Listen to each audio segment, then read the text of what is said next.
প্রিয় শিক্ষার্থীরা, আজকে আমি তোমাদের উচ্চতর গণিত বইয়ের স্থানাঙ্ক জ্যামিতির 11.4 ইম্পর্টেন্ট একটি টপিক্স নিয়ে আলোচনা করব।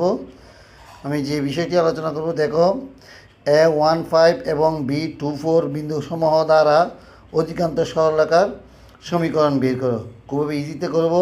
প্রথমে আমি একটা সূত্র লিখব। আমরা সূত্রটা জানি, দুটি বিন্দুগামী সরলরেখার সমীকরণ বের করার সূত্র হচ্ছে y minus y1 divided by x minus x1 equal to y1 minus y2 divided by x1 minus x2।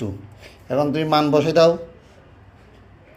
y minus, এটা x1, এটা y1, এটা x2, এটা y2, তাহলে x1 y1, y minus y1 হচ্ছে যে 5 divide by x minus x1 হচ্ছে যে 1, x1 হচ্ছে আমার 1 সমান সমান y1 হচ্ছে 5 মাইনাস y2 হচ্ছে যে 4, এটা y1, এটা y2, x1 হচ্ছে আমার 1 মাইনাস x2 হচ্ছে আমার 2, তাহলে কি হচ্ছে y minus 5 divided by x minus 1 equal to 5 থেকে 4 গেলে 1 ডিভাইড বাই 1 থেকে -2 গেলে -1, তাহলে এটার মান হচ্ছে -1।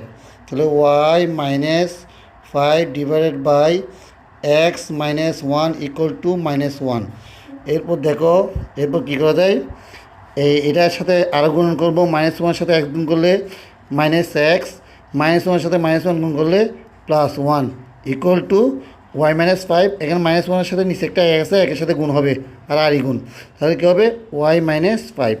এরপর কি -x মাইনাস y এই পাশে নিয়ে আসলে -y ইকুয়াল টু 1 ডান পাশে গেলে -1 হবে, -1 আর -5 -6। এরপর মাইনাস চিহ্ন দিয়ে গুণ করে দিব, x plus y equal to 6। এ পাশে তোমরা বা দিয়ে দিবা, এ